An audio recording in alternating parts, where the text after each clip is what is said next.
Subscribe now and press the bell icon. Never miss an update. 1 वर्ष का कार्यकाल पूरा होता है। हम आप सबके साथ में संवाद स्थापित करते हैं, आप सबको आमंत्रित करते हैं और निश्चित रूप से इसमें बैठने का ही मौका मिलता है, संवाद भी स्थापित करने का मौका मिलता है। और जो हमारे केंद्र सरकार के माध्यम से किए गए कार्य हैं उन पर एक चर्चा भी हो जाती है। आप सब ये जानते हैं कि हम एक भीषण महामारी के काल से गुजर रहे हैं, कोविड-19,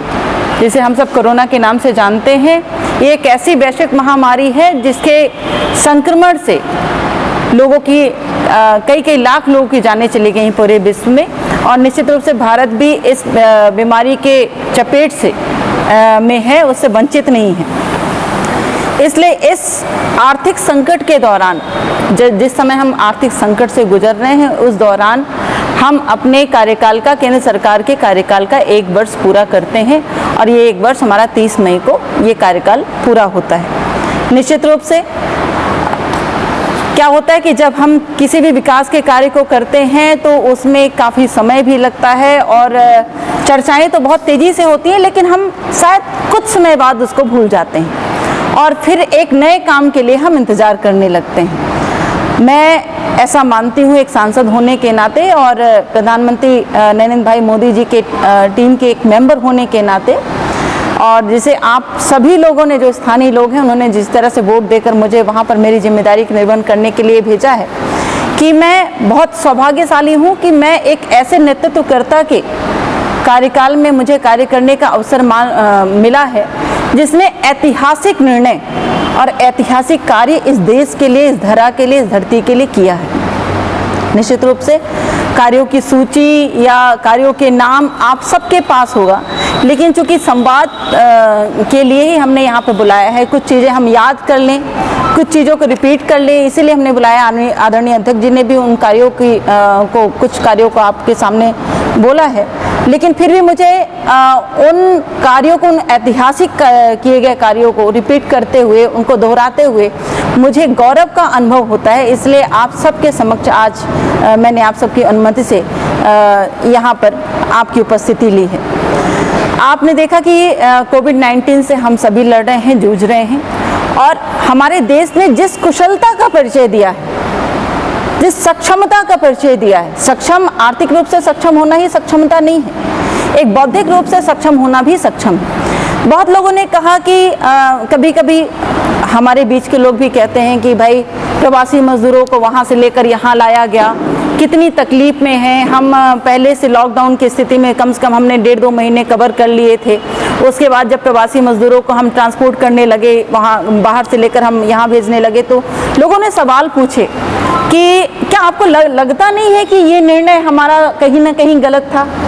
या हम इन चीज़ों को शुरुआती दौर में करते तो वो सही होता। ये कभी कभी मेरे भी जहन में ये निर्णय आता था, लेकिन ये सवाल आता था एक आम आदमी के तरह से। लेकिन जब मैं सरकार की तरफ से होकर सोचती थी और उनके कार्यशैली को लेकर देखती थी, तब मुझे इस बात को समझने में बिल्कुल देर नहीं लगती थी कि ये इसलिए हुआ कि यदि हम उस समय, जिस समय कोरोना का संकट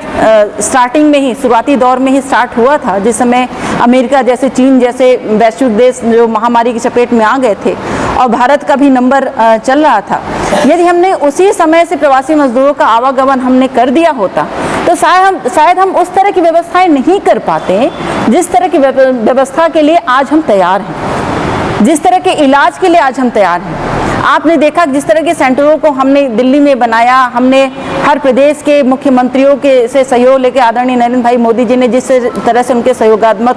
रवैये को लेकर प्रदेश में पूरी तैयारियां की, गांव में तैयारियां की, जिले में तैयारियां की। गांव में आपने देखा कि हर एक सरपंच आज मदद करने की स्थिति में है, चाहे वो प्रदेश सरकार के द्वारा या राज्य सरकार के द्वारा दिए गए उस अनाज या उस व्यवस्था के कारण हो, चाहे वो उसकी अपनी बौद्धिक क्षमता हो या अपने मददगार एक रवैया के कारण हो। कल आदरणीय अमित शाह जी ने भी यही कहा कि देश के 130 करोड़ लोगों की सहायता से, सभी प्रदेश के मुख्यमंत्रियों की सहायता से आज हम इस व्यवस्था में अपने आप को सक्षम समझ पा रहे हैं। 20 लाख करोड़ रुपए की पैकेज जिस तरह से प्रधानमंत्री जी ने उसकी घोषणा की है, निश्चित रूप से हमारे उन प्रवासी मजदूर भाइयों के लिए ये अमृत बनेगा, जीवनदायिनी बनेगा, जो एक एक रोटी के लिए शायद एक एक आने वाले दिन में जो प्रतीक्षा करेंगे। क्योंकि मुझे पता है बहुत कष्टदायक समय निकला है, कई हमारे मजदूर भाइयों की मौतें भी हुई हैं, कई हमारे प्रवासी मजदूर, खुद मेरे संसदीय क्षेत्र के बोलने पर भी मुझे उन बात पर बड़ी भावुकता लगती है कि ब्योहारी से आपने देखा कि जिस दिन 16 मजदूर आ रहे थे और औरंगाबाद में, और उस दिन 15 मजदूर ट्रेन की पटरी में सो रहे थे और कटकर मर गए। ये बड़ा ही दुखद था। ऐसे घरों में अनाज पहुंचाना, ऐसे घरों में घर के लोगों को रोजगार देना, ये हमारे सरकार की पहली प्राथमिकता थी। इस प्राथमिकता की चिंता करते हुए केंद्र सरकार ने 20 लाख करोड़ का आर्थिक पैकेज या आर्थिक राहत देने की घोषणा की है, जिसमें से मजदूरों के रोजगार और मजदूरों के काम की व्यवस्था प्राथमिकता में हो, इसकी चिंता की गई है। कश्मीर के लिए बड़ी बड़ी बातें हुआ करती थी, लेकिन ये नामुमकिन सा विषय था। हमें लगता था कि क्या कभी कश्मीर में भी राम मंदिर बनेगा? इसलिए नहीं कि हम हिंदू हैं,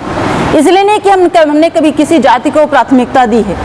इसलिए कि ये सत्य था, ये यथार्थ था और इसे धरातल में होना ही था। क्योंकि यदि ये सिर्फ बातों में रह जाता तो मुझे लगता है कि शायद कभी भी राजनीतिक दल से आम आदमी का विश्वास नहीं बन पाता। भारतीय जनता पार्टी के इस दल ने प्रधानमंत्री नरेंद्र भाई मोदी जी के नेतृत्व में राम मंदिर का निर्माण कराने की वो जो घोषणा की है, वो जो पहल की है, वो निश्चित रूप से काबिले तारीफ है। राम मंदिर का कार्य शुरू भी हो गया है, कमेटी बन गई है और प्राथमिकताओं में उसकी सारी प्रक्रिया पूरी करके आगे काम शुरू होने की कगार पर है। नागरिकता संशोधन अधिनियम CAA, जिस तरह से इसको चालू किया गया, इस पर भी कई सारे लोगों ने, अन्य दल के लोगों ने भ्रमित करने का कार्य किया, लेकिन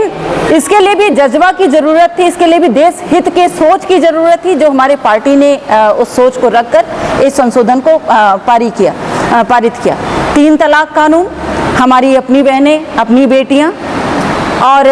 वो औरतें जो निश्चित रूप से सिर्फ तलाक बोल देने से जिनका जीवन जो है वो दूभर हो जाता था, नर्क हो जाता था, वो भी हमारे समाज की, हमारे इस धरती की और हमारे अपने बीच में रहने वाले अपने ही लोग थे। तो निश्चित रूप से उनके उस चिंता को देखकर, उस बात को महत्व देकर कि उनका भी जीवन सामान्य हो और ऐसी प्रक्रियाएं, समाज से बहिष्कृत करने वाली प्रक्रियाएं ऐसे समाज में ना बने, इसकी चिंता करके 3 तलाक कानून को वहाँ पर उसकी कृपणता को खत्म किया गया। हमारे ही भारतीय जनता पार्टी के कार्यकाल में, इस बार के कार्यकाल में, जो पिछले 1 साल की जो हम बात कर रहे हैं, आतंकवाद पर लगाम की जब बात आती थी तो हमें लगता था कि बड़े बड़े देश ही सक्षम है इसके लिए। अमेरिका जैसे देश ही सक्षम है जो सिर्फ आतंकवाद पर लगाम कर सकते हैं, अपने बॉर्डर्स को सील कर सकते हैं। भारत के लिए थोड़ा सा हम डाउट में आ जाते थे, लेकिन जिस तरह से आपने देखा पिछले सरकारों में भी जिस तरह से हमने अटैक किया और जिस तरह से हमने सर्जिकल स्ट्राइक किया, वो पिछली सरकार की बात है, लेकिन इस बार भी हम सक्षम हुए हैं अपने बॉर्डर्स को सील करने में। ये हमारी सरकार की मतलब ये विशेष पहल है और प्राथमिकताएं, ये आपके संज्ञान में होना अति आवश्यक है कि आज हम अपने आप को सुरक्षित महसूस कर रहे हैं। ये पहले की तरह नहीं था कि कोई भी आकर मार कर चला जाए और फिर हम बैठकर हाय हाय करते रहे और हम उसके लिए सामर्थ्यवान भी नहीं ना हो कि हम बदला ले लें या अपने बॉर्डर को सील कर सकें। इसके लिए आज हमने अपना पूरा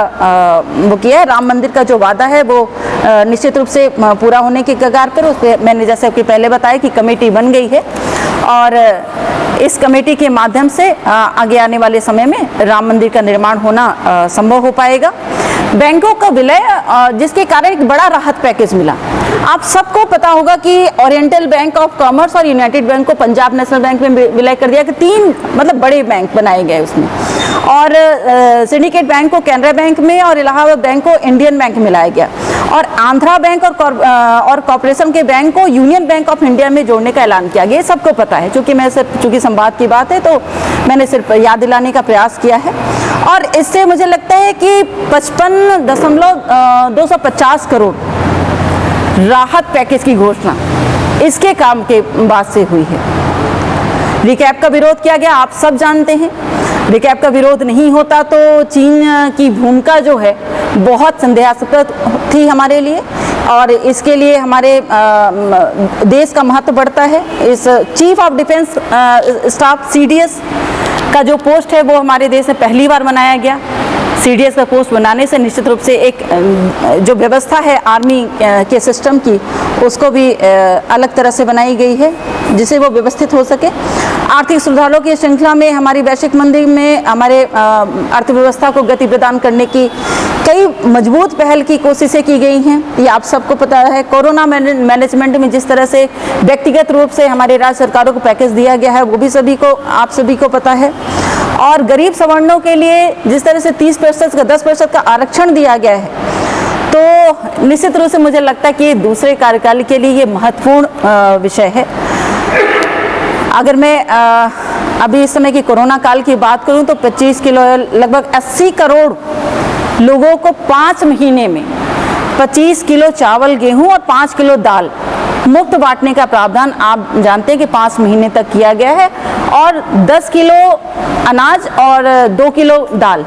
ये भी जिनके पास BPL का कार्ड नहीं है उनको भी देने के लिए ये प्रावधान हमारी सरकार ने बनाया है। और जनधन खाते, ये मैं आपको बता दूं कि देखिए कोई भी योजना जब सरकार निकालती है या बनाती है, यदि हमने थोड़ा भी उसको हल्के से लिया, यदि हमने ये सोचा कि इससे तो हमारा कोई लेना देना है नहीं, ये सरकार की बनाई हुई योजना है, सरकार के लिए, तो मुझे लगता है कि कहीं ना कहीं हम कभी ना कभी नुकसान में आते हैं। मैं आपको एक चीज़ याद दिलाना चाहती हूँ आपके माध्यम से, अगर ये चीज़ें जाएंगी जागरूकता में तो बहुत अच्छा होगा।